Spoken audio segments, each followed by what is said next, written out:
viewers, how are you all? Hope all you are fine. All my subscribers are very enthusiastic and very immensely trying to score good marks in their PG and NET exam also. So I request all of you should view all the videos of study with master notes. So please viewers, like, share and subscribe this channel, and you will get more notification about all your doubts in English literature and all the important facts and points which are exam point of view very important. I will describe all this. Okay, so please viewers, like, share and subscribe this channel and push the bell icon so that you get the earliest notification about the upcoming videos. Okay, so today we will start unit 1, revolutionary prose in America. This is block 4 of MEG 6. Okay, so block 1, 2 and 3 fully I have described in my previous videos. You can go to the playlist of study with master notes so that you will get all the ideas of that videos of Scarlet Letter, Huckleberry Finn and the Puritans concept of block 1. Okay, so this is block 4. This is the unit 1, revolutionary prose in America. So what is revolutionary prose in America? Today we will discuss. Okay, here it is the structure, objectives, introduction, the context of revolutionary prose in America, the evolution of revolutionary prose in America, writing the revolution, some key revolutionary text, the literature of public documents. Let us sum up glossary, questions, suggested readings. Okay, so here it is the objectives. So every unit has its own objective. Already I have told, without an objective there is no unit. Okay, so if you are a teacher or a lecturer or you want to be a teacher, so you have to specify your objective first. Okay, so here it is the objectives, the aim of this unit. Okay, so what is the aim of this unit? That is revolutionary prose in America. Already I have told, the aim of this unit will be to outline the evolution of revolutionary prose in America during the years leading up to America's War of Independence.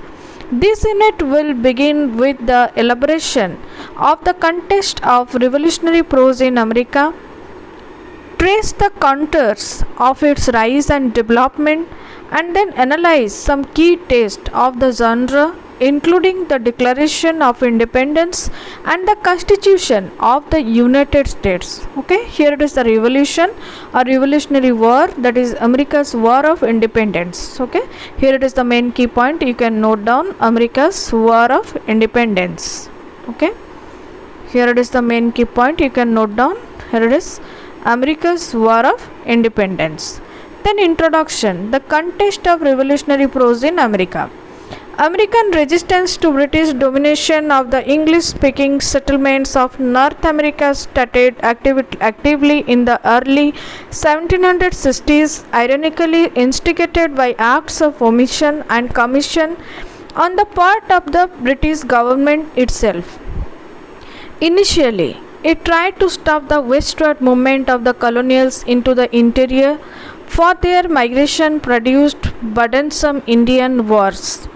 Instead, the fur trade with the Indians was sought to be controlled directly from England through royal officials at centralized location within the Indian territory west of the Appalachians.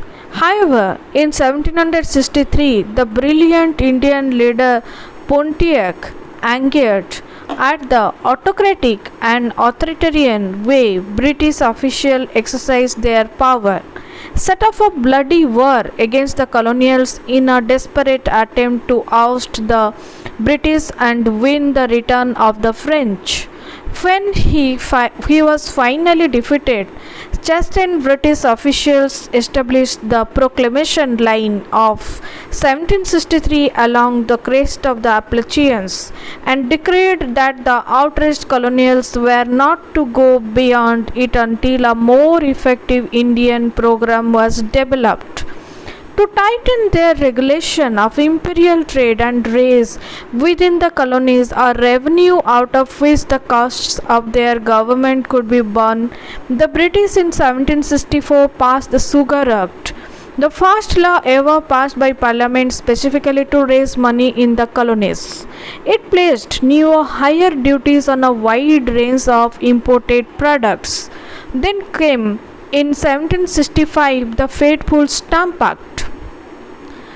It taxed all newspapers, pamphlets, licenses, commercial notes and bonds, advertisements, lease, legal papers, and other such documents. This was clearly levying taxes without getting the consent first of those taxed.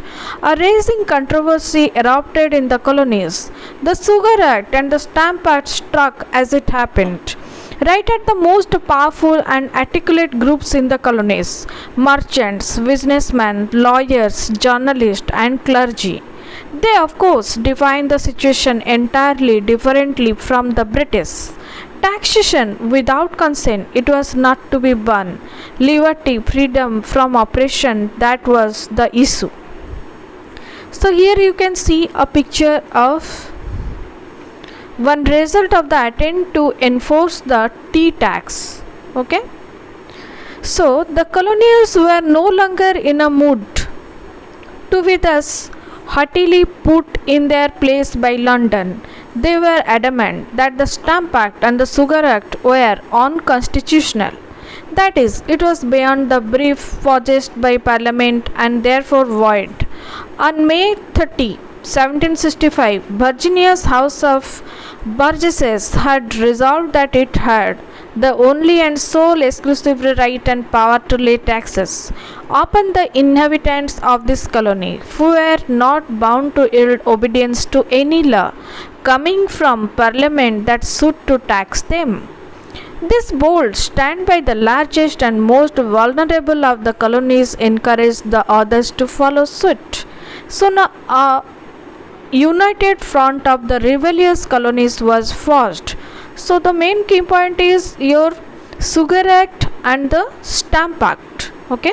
In March 1766, Parliament angrily accepted the inevitable and repealed the Stamp Act. But at the same time, it struck back at the colonials by passing the Declaratory Act, which stated that in any event Parliament was completely sovereign over them. The colonials concentrated upon the fact of repeal and ignored the potentially inflammatory declaration, expressing their feelings in an outburst of oratorical loyalty to the empire. The troubles seemed ended. However, these spectacular events were just the opening acts of a transatlantic drama that seemed to build inevitably from crisis to crisis. For one thing, the British had not really learned anything fundamental. Essentially, they were still unaware. They had a problem that the picture they carried in their minds of the relationship with the colonies was fatally wrong. Before long, they would once more begin acting as if the colonies were dependent like children who could be made to obey. If London was just clever enough in its tactics and firm enough in its resolve. For another thing, the colonials had got charged by their exercises in defiance and learnt not to accept their erstwhile self-image of being extensions of the British. Indeed, though the course of the patriot movement in the colonies, the colonists made an exciting discovery that they were a different people from the English. The heightened self-consciousness of the colonies showed up in the use of symbols in the colonial newspapers from the 1730s and 1740s. In short, the colonials were more and more interested in things going on at home throughout the colonies and not just in Britain. In the 1760s, the shift in consciousness accelerated dramatically. As the argument between the colonials and the British raged on, the 13 colonies, which formerly had little to do with each other, awakened to a crucial new fact in their lives. They shared a common enemy. Unconsciously and involuntarily, this gave them a sense of common identity and a common purpose. But what would these new people on the coast of North America call themselves? Formerly, they had referred to them as British. During the years of mounting tensions, however, this practice became unpopular. There was, in fact, an alternative. For 100 years, colonials occasionally had referred to themselves as living in what they called America or these American parts.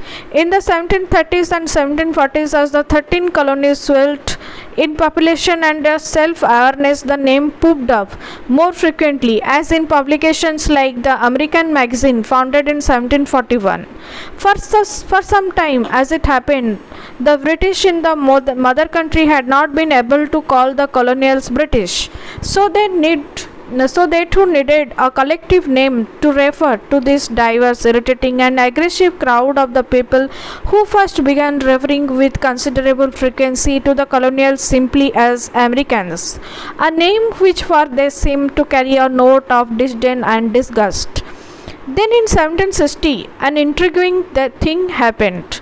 The colonials, eager to distinguish themselves from the British, seized upon what to mother country was a derogatory name and began using it with mounting pride. Everywhere it appeared in the newspapers, in social and political discourse, in scholarly journals, and last but not the least in literature, as in Philip Freneu's widely praised 1771 production, a poem on the rising glory of America. So it was that the Americans got their lasting name product of a sudden realization on both sides of the Atlantic during a great historic argument that a new people whose separate existence had not formerly been recognized had come into being on the North American continent.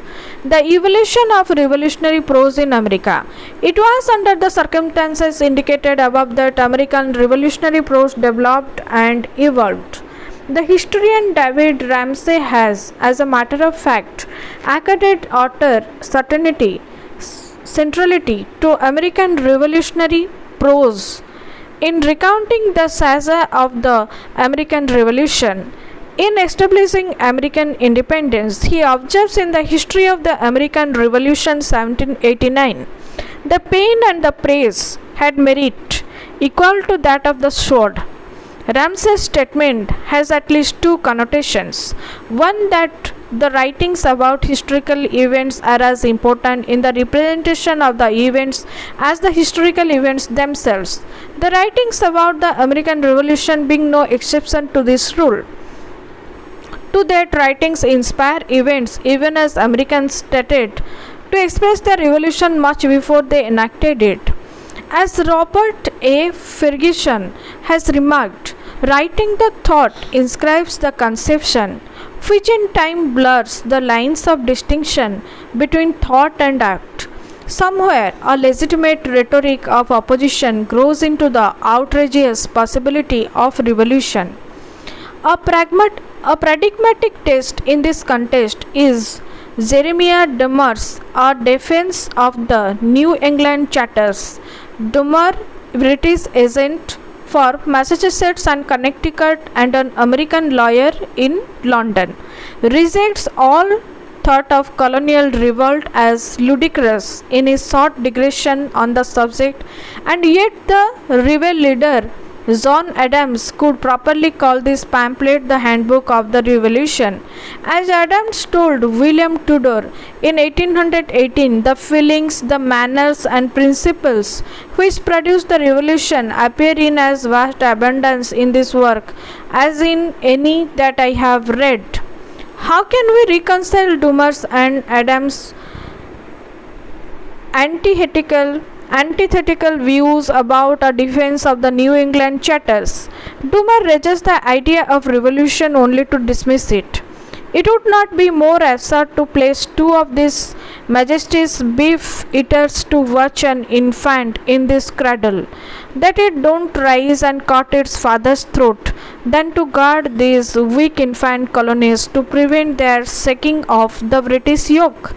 Nevertheless, the double languages of the American and the Britisher, of the subject citizen who is indecisive about his loyalties, do render the absurd intelligible. In a defense of the New England charters, Dummer worries repeatedly about the arbitrary power of the crown, the unnatural insult to colonial rights, and the oppression of royal governors, even as the laughs away in possibility of insurrection. The dangers he cites are indeed a cause of her dismay. Operation rushes in like a tide and bears down everything before it. To the extent that British rule appears as a burden, literally as a yoke, it welcomes the thought of being thrown off.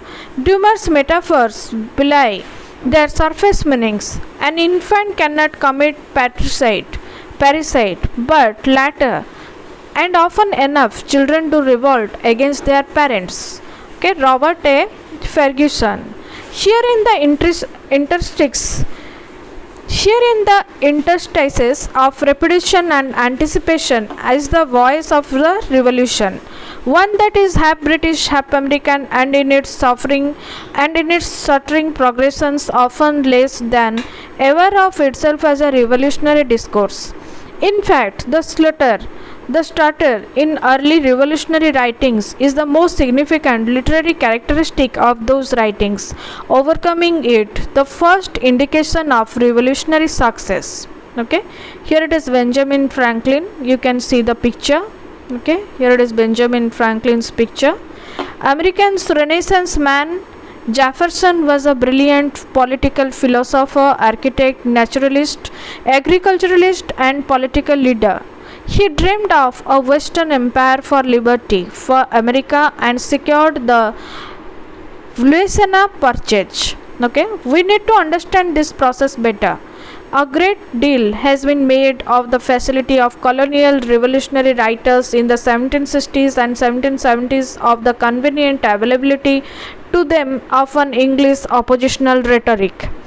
Disgruntled Americans like John Dickinson, Benjamin Franklin, and Thomas Jefferson prove a literary match for the best intellects of the era in London, and their ability is one of the first things noticed by contemporary British leaders.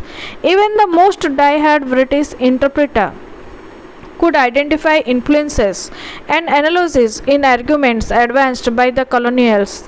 The tyranny of subjugation, the democratic rights of any people or nation, the dangers of corruption in the constitution, and the emphasis upon public virtue. But these influences and analogies in themselves stress and enthusiasms rather than the hesitations in protest, and it is the hesitations that define the evolution of colonial protest. Until 1776, the dominant Anglo-American perspective remains against the thought of rupture between America and England. Writing the Revolution, some key revolutionary text. If one document can explain the several hundred American pamphlets on the crisis of politics in the emergent nation between 1764 to 1776, it would be John Adams' dissertation on the canon and feudal law. 1765. Adam commences with the assumption taken from Bishop John Tillotson that ignorance is the greatest cause of human misery, and concludes with the assertion that every sluice of knowledge be opened and set up flowing. In between occurs a controlling discovery. Only the propagation and proliferation of knowledge among the people can preserve liberty. A dissertation on the canon and feudal law uses this structure to draw out a contrast between Adams' delineation of European ignorance and the American Enlightenment.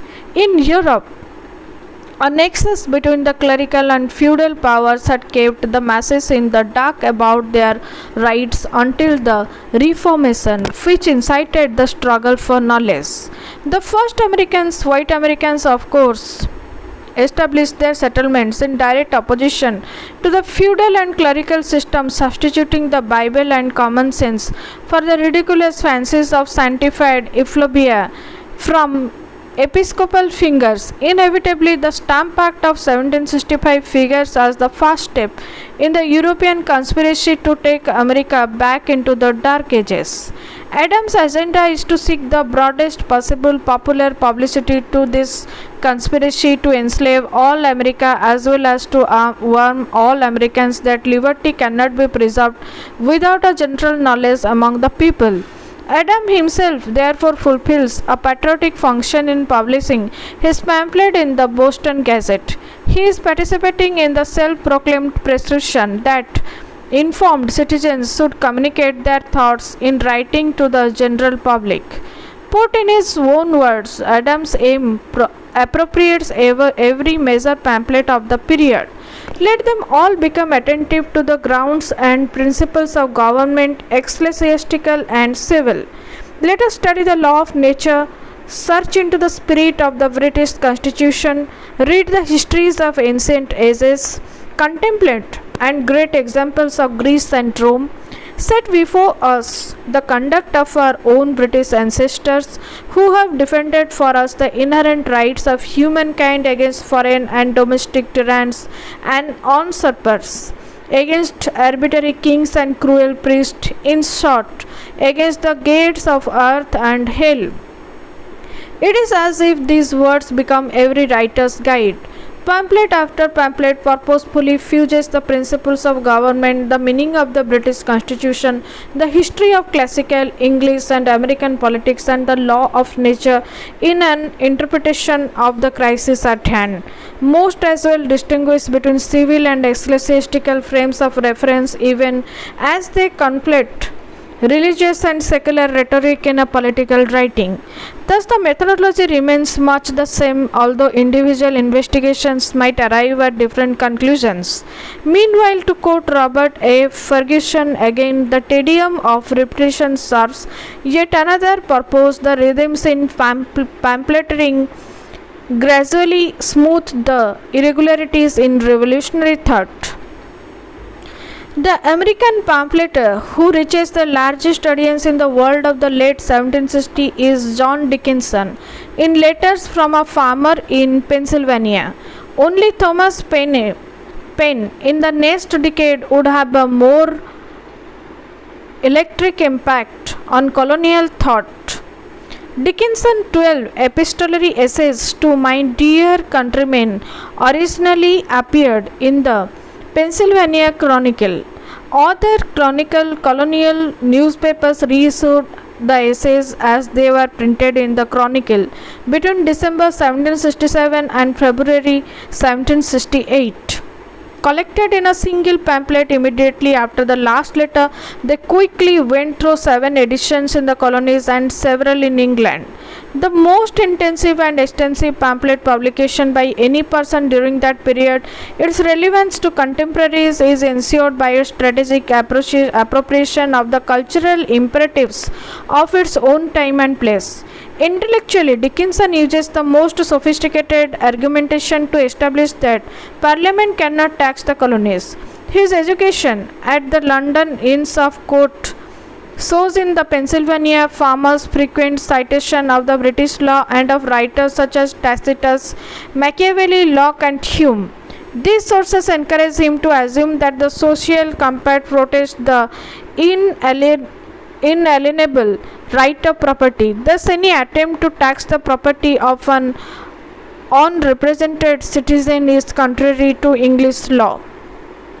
Emotionally, Dickinson is adept at the transition. This intellectual assumption translates into the celebrated cry of Letter 7. We are taxed without our own consent, expressed by ourselves or our representatives.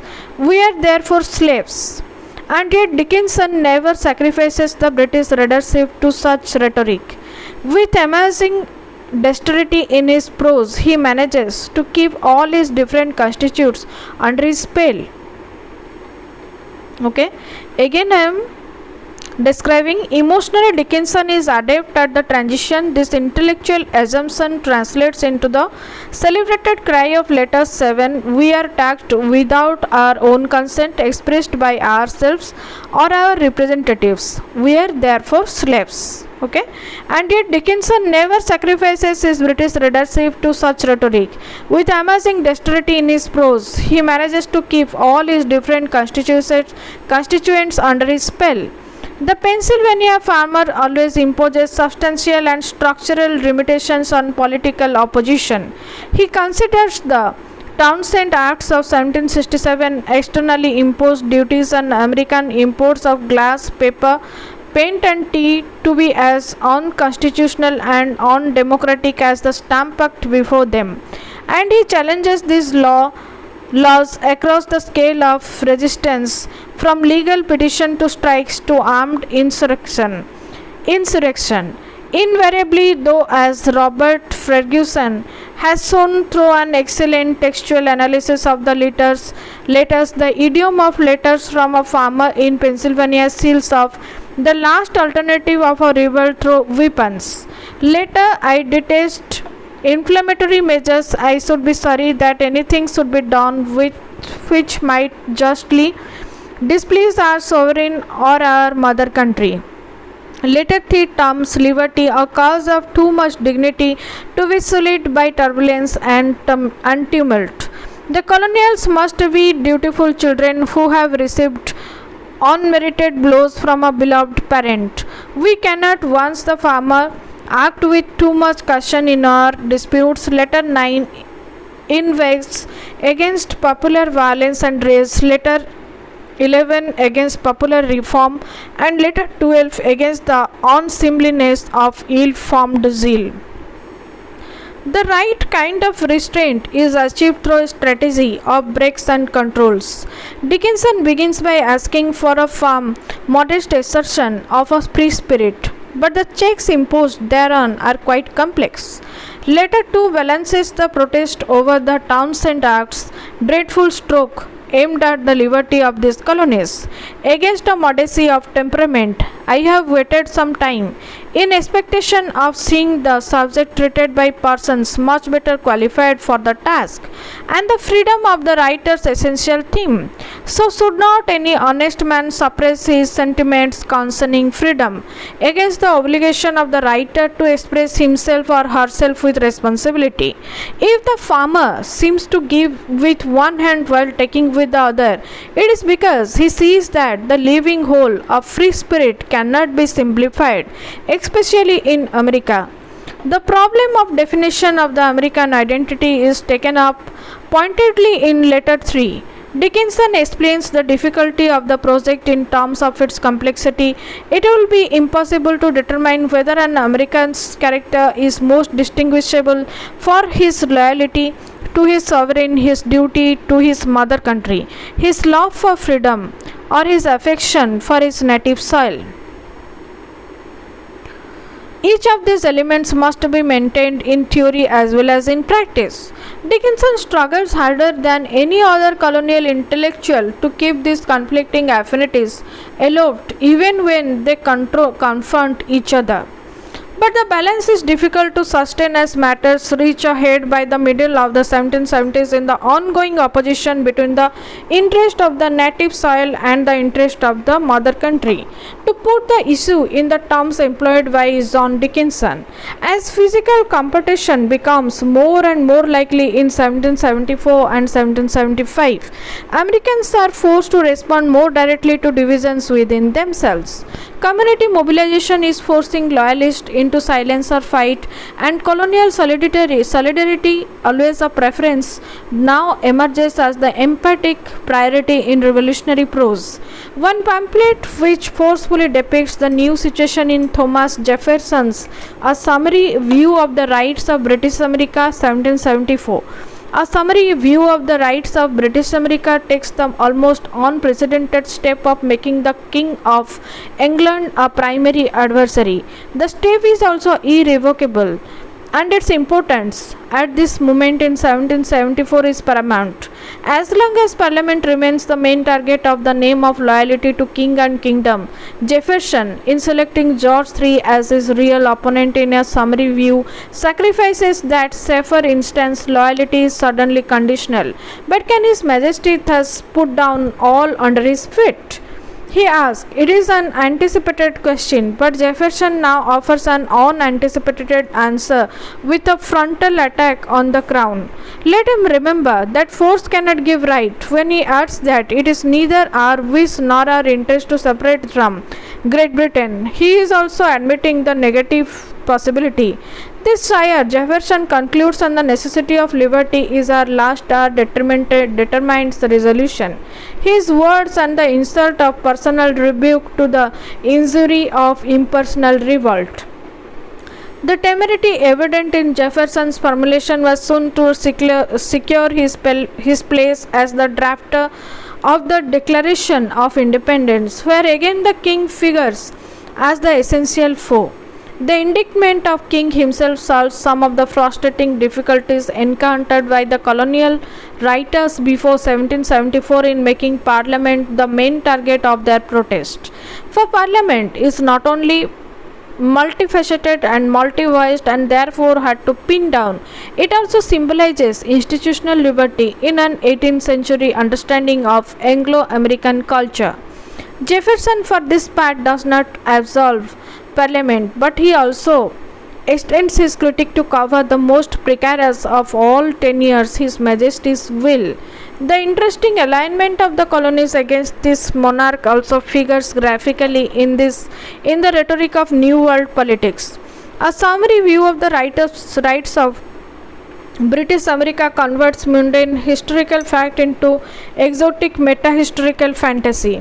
The truism that no European king has ever stood on western shores becomes in Jefferson's representation a matter of deliberate endeavor on the part of emigrating peoples. A pragmatic revolution is in the making, the basis of which is the sense that monarchy itself is a violation of the purity of America. Jefferson's argument is fourfold: that all peoples have a natural right of emigration, that the first Americans as an emigrating people voluntarily choose to remain under the laws of England, the immigrants thought proper to adopt that system of laws under which they had hitherto lived in the mother country. That the nature of this choice creates separate the legal systems linked only by a common executive. The King of England and the King is no more than the chief official of the people, appointed by the laws and circumscribed with definite powers to assist in working the great machine of government. The checkered career of summary view of the rights of British America is indicative of the complex purpose of Jefferson test. A summary view of the rights of British America evolved as a draft of instruction to the Virginia delegates in the Continental Congress. When the convention rejects this draft, Jefferson's colleagues in Williamsburg publish and distribute it under its present title, and other publishers soon reprint it in both America and England. As such, it appears to read sometimes as an official document, sometimes as a letter to the king, and sometimes as a political pamphlet. Jefferson and his comrades in arms selectively employ all three forms to drive their compatriots towards rebellion. Rebellion outright is the message of common sense. 1776. Even the ambiguities and the ambivalences of address in a summary view of the rights of British America, relatively inconspicuous, though these are absent in Thomas Paine's tract. Thomas Paine's tract makes the pioneering open argument for independence in a language accessible to any literate person. Society in every state is a blessing, but government, even in its best state, is but a necessary evil. Then society in every state is a blessing, but government, even in its best state, is but a necessary evil in its worst state, an intolerable one. That is Thomas Paine in Common Sense. Okay, portrait of Thomas Paine executed by John Wesley Jarvis 1781 to 1839, and now on exhibition at the National Gallery of Art in Washington DC. You can see the picture. Okay, so Thomas Paine in Common Sense. Paine negates the theory of the divine right of the kings through a satirical history of the British monarchy, beginning in the Norman conquest of 1066, when William the Conqueror crossed over from France to England and established sovereignty. There, a French bastard landing with an armed banditti and establishing himself king of England against the contest of the natives is in plain terms a very paltry, rascally original. It certainly hath no divinity in it. Paine analyzes in economic terms the pros and cons of American allegiance to England. I challenge the warmest advocate for reconciliation to show a single advantage that this continent can reap by being connected with Great Britain. I repeat the challenge, not a single advantage is derived. Our corn will fetch its price in any market in Europe, and our imported goods must be paid for by them where we will. In his opinion, disadvantages which we sustain by the connection are without number, and set us at variance with nations who would otherwise seek our friendship. He builds slowly to an emotional pitch. Everything that is right or reasonable pleads for separation. The blood of the slain, the weeping voice of nature cries, "'Tis time to part."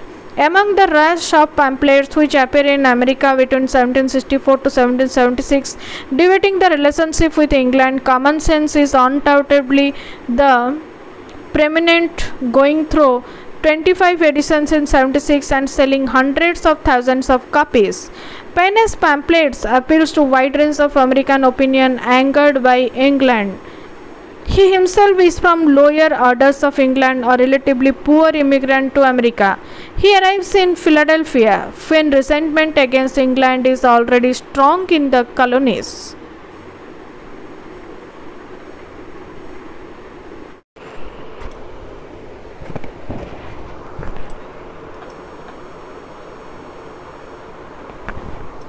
So here viewers, you can see again, I challenge the warmest advocate for reconciliation to show a single advantage that this content can reap by being connected with Great Britain. I repeat the challenge, not a single advantage is derived. Our corn will fetch its price in any market in Europe, and our imported goods must be paid for by them where we will. In his opinion, the disadvantages which we sustain by that connection are without number, and set us at variance with nations who would otherwise seek our friendship. He builds slowly to an emotional pitch.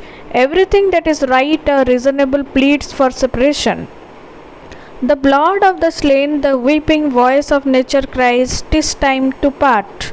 Among the rush of pamphlets which appear in America between 1764 to 1776, debating the relationship with England, Common Sense is undoubtedly the prominent, going through 25 editions in 1776 and selling hundreds of thousands of copies. Okay, so here you can see Paine's pamphlet appears to a wide range of American opinion angered by England. He himself is from the lower orders of England, a relatively poor immigrant to America. He arrives in Philadelphia when resentment against England is already strong in the colonies. The artisan mechanics of Philadelphia, along with journeymen, apprentices, and laborers, were forming into an association of the politically aroused underclass, in general damned riff-raff, dirty, mutinous, and disaffected, as local aristocrats described them. By speaking plainly and powerfully, Paine articulates the views of these people. He opposed property qualifications for voting in Pennsylvania, what his primary constituency seems to have been a middle group. There is an extent of riches as well as extreme poverty which by harrowing the circle of man's acquaintance lessens his opportunities of general knowledge. Once the revolution is in progress, Paine explicitly cautioned against mass action of lower class people, like those militia who in 1779 attacked the house of James Wilson. Wilson was a leader of the revolution who was absolutely against subaltern empowerment through the revolution. Paine becomes an associate of one of the wealthiest men in Pennsylvania, Robert Morris, and a supporter of Morris' creation, the Bank of America.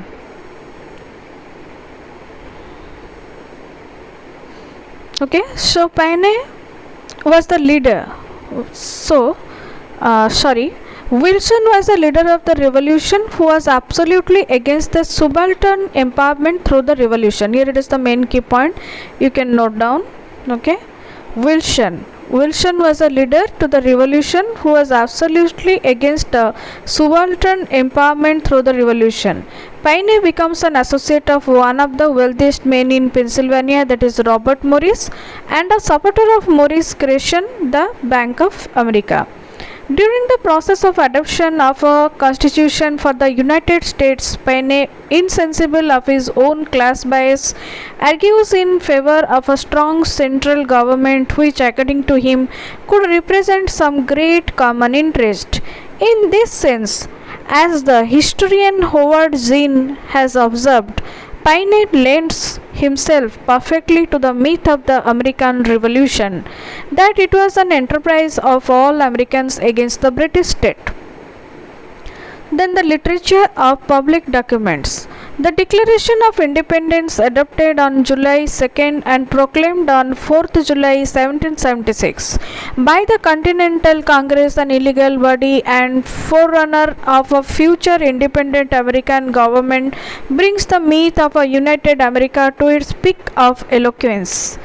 Each harsher measure of British tyranny, the proclamation of 1763 not allowing colonies to settle beyond the Appalachians, the Sugar Act, the Stamp Act, and the Declaratory Act escalates colonial rebellion to the point of revolution.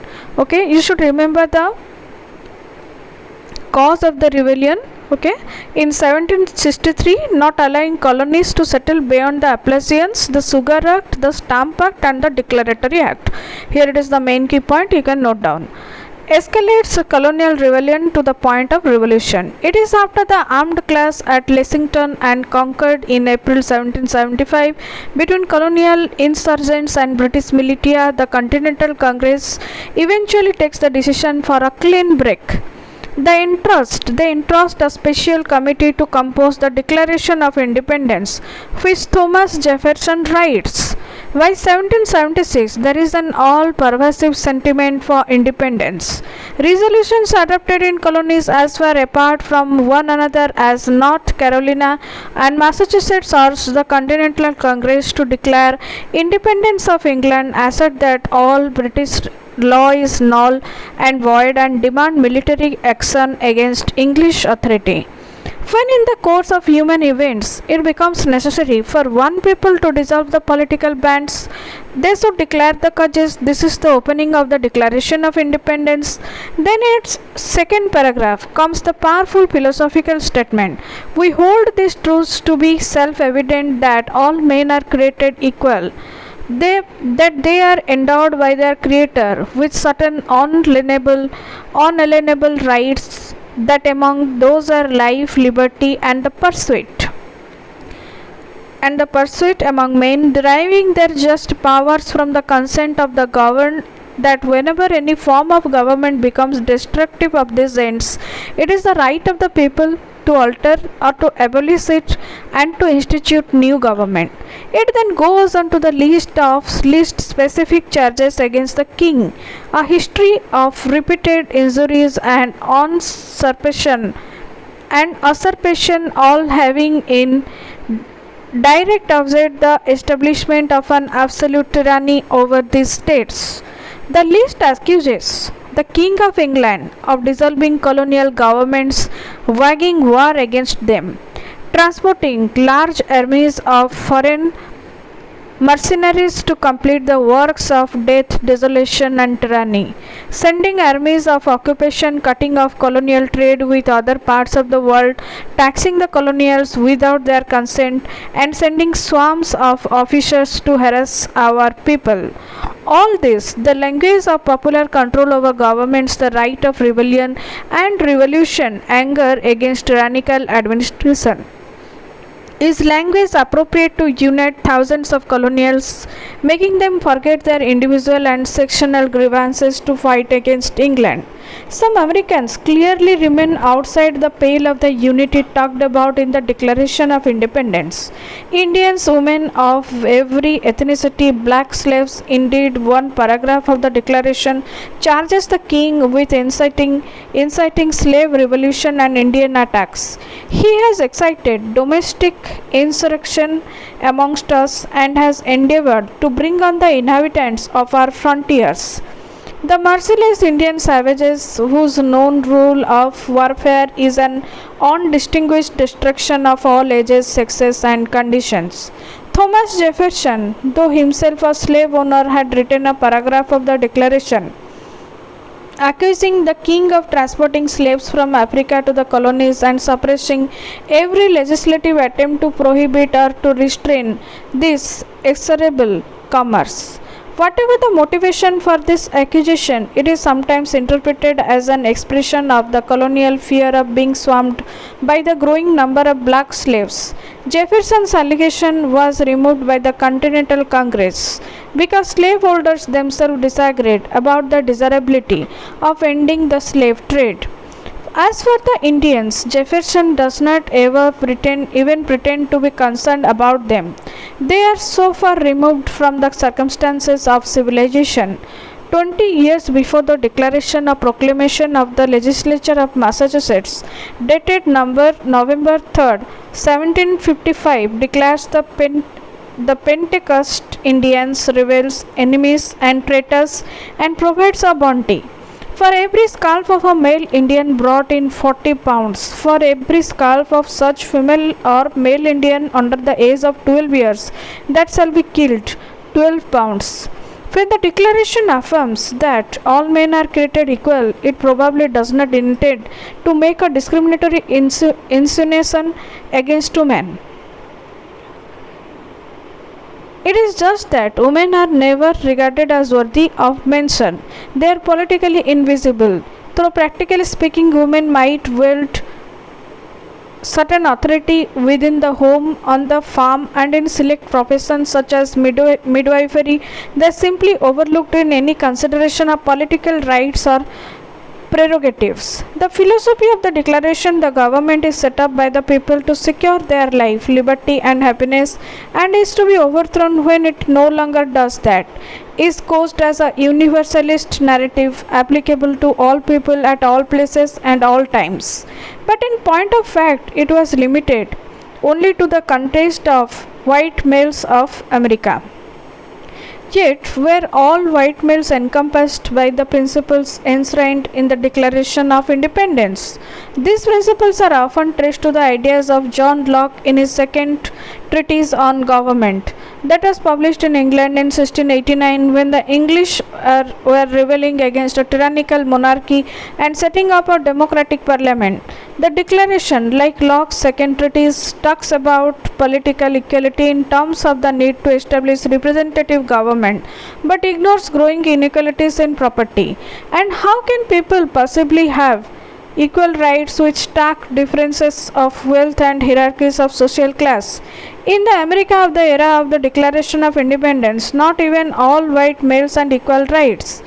The egalitarian language of the Declaration, notwithstanding, with Declaration issued in same year as Adam Smith's Capitalist Manifest, the wealth of nation ignores the reality of inequalities of American society, even white male American society, since emphasizing these might unduly disturb the national identity that it intended to forge through its inspirational idiom.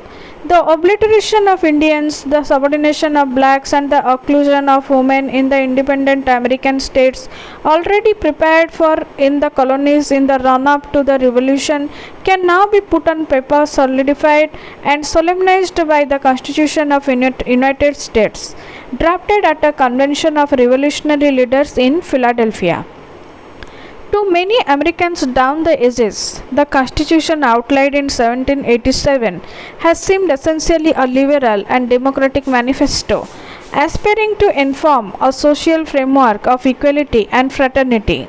This view is stated ex-aggregatedly by the historian George Bancroft, writing in the early 19th century. The Constitution establishes nothing that interferes with equality and individuality. It knows nothing of differences of dissent or opinions of favored classes or legalized religion or the political power of property. It leaves the individual alongside of the individual. As the sea is made up of drops, American society is composed of separate, free, and constantly moving atoms ever in reciprocal action, so that the institution and laws of the country rise out of the masses of individual thought which, like the waters of the ocean, are rolling over more. A contrary view of the Constitution is articulated early in the 20th century by the historian Charles Beard, and aroused annoyance, including a antipathetic editorial in the New York Times. He writes in his book An Economic Interpretation of the Constitution, inasmuch as the primary object of a government beyond the mere repression of physical violence is the making of the rules which determine the property relations of members of society, the dominant classes whose rights are thus to be determined must perforce obtain from the government such rules are consonant with the larger interest necessary to the continuance of their economic process, or they must themselves control the organs of government. In short, according to Beard, the dominant classes must in their own interest either control the government or control the laws by which government operates. Beard applies this general idea to the Constitution by studying the class backgrounds of the 55 men who granted in Philadelphia in 1787 to draft the Constitution. He finds that a majority of them are men of wealth in land, slaves, manufacturing or trade, that half of them have money loaned out at the interest, and that 40 to 55 hold government bonds according to the records of Treasury Department. Thus, Beard finds the most of the makers of the Constitution have some immediate economic interest in establishing a strong federal government. The land speculators want protection as they invade Indian lands, slave owners, and need federal security against slave revolts. The manufacturers need protective tariffs. The traders want to stop the use of paper money to pay off debts. Bondholders want a government able to raise money by nationwide taxation to pay off their bonds. Okay, again I am continuing. Thus, the Beard finds the most of the makers of the Constitution have some immediate economic interest in establishing a strong federal government. The land speculators want protection as they invade Indian lands. Slave owners need federal security against the slave revolts. The manufacturers need protective tariffs. The traders want to stop the use of paper money to pay off debts. Bondholders want a government able to raise money by nationwide taxation to pay off their bonds. Four groups, Beard notes, are not represented in the Constitutional Convention: slaves, indentured servants, women, men without property. Even Beard does not notice the elimination of Indians, and so the Constitution drawn up in 1787 does not reflect the interest of these groups. Beard makes it clear that he does not think the Constitution is written merely to benefit the founding fathers of the Constitution personally, although it is difficult to ignore the fact that most of them belong to the rich and the powerful sections of the society. The Constitution, therefore, according to Beard, represents the economic interest of the founding fathers understood and felt in concrete, definite form through their own personal experience.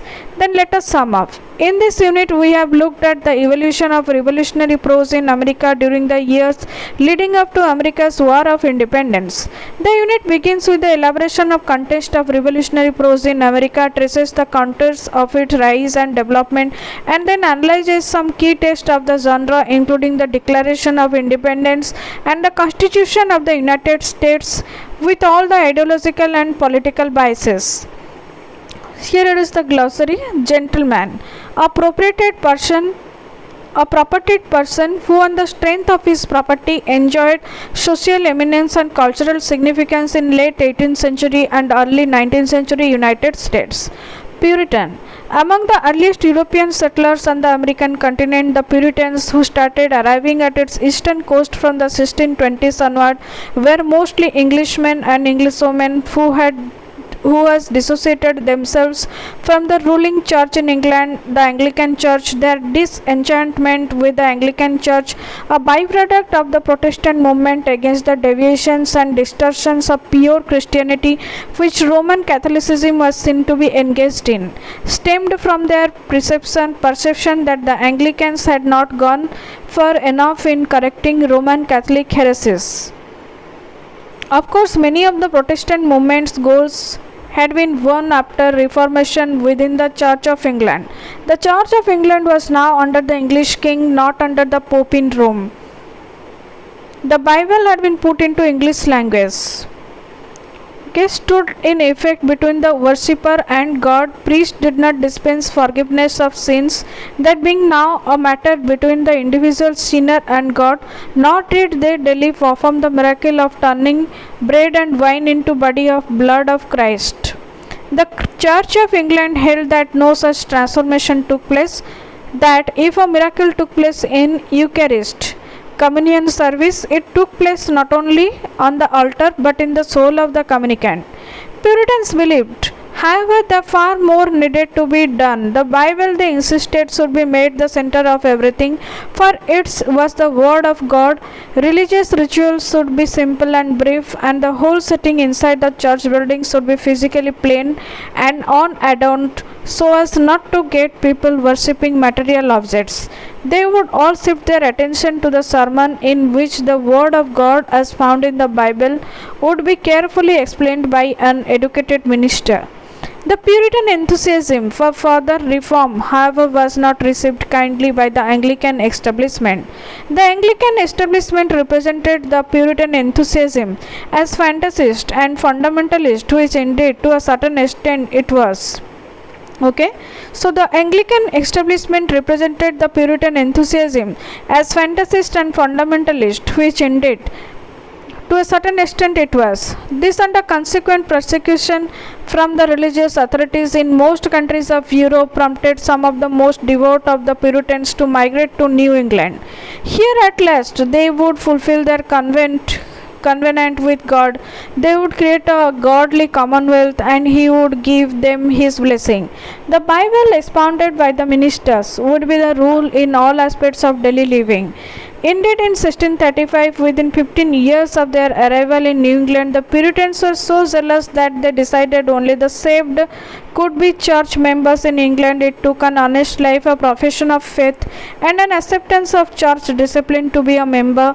This made the Bible Commonwealth even more pious and homogeneous, for only church members born again Puritans could vote in its elections. The Quakers, like the Puritans, were a set of believing Christians. They too were passionately religious. They too dreamed of creating a dramatically new way of living, an utopia based in a dramatically new religious faith. Quakers, however, held theological views quite opposite to those of the Puritans. Why? Because they thought that humanity was basically good, not evil. Quakers believed in something that horrified everyone else, that we may become perfect in this life. After all, they would say, God is every one of us. If there is evil, hierarchy and military violence not within the individual human head. Where Puritans thought of God as supreme authority, and in His image built strong institution of government in which the magistrate prelate was central. Quakers thought of the God was supreme love. In that spirit, they sought to build societies where power and hierarchy had no place. They believed in the equality of all men and also the equality of men and women. There is unquestionably a revolutionary orientation in Quaker social and political outlook, emanating of a course from Quaker religious engagement.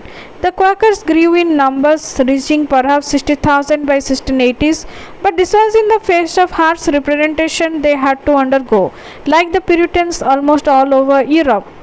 What they wanted, therefore, like the Puritans, was to find a territory of refuge abroad, some place in the king's empire where they might live in peace, and they hoped attract converts by the grace and purity of their life and faith.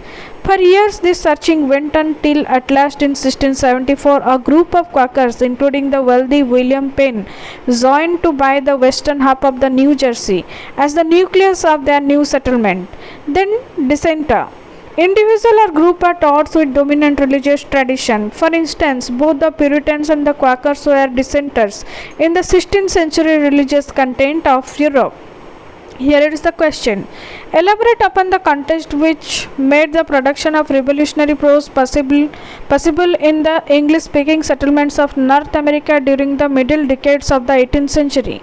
Comment upon the shifts in substance and in structure within the tradition of the revolutionary pamphlet in America from a dissension on the canon and feudal law 1765 to common sense 1776.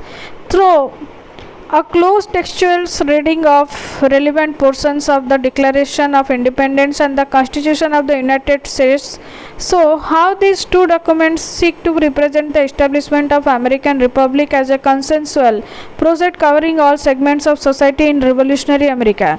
Then suggested readings: Robert Kelly, The Shaping of the American Mind, 1975; Howard Zinn, A People's History of the United States, 1980; Scaven Borkovich, ed. The Cambridge History of American Literature, Volume 1, 1590 to 1820, 1994.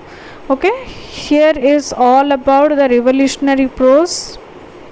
Okay, it is block 4, unit 1, that is revolutionary prose in America of MEG 6. Okay, American literature. So please viewers, like, share, subscribe this channel to get the new video uploads of MEG and CTE, and you will get earliest notification. Please push the bell icon. Okay, thank you viewers.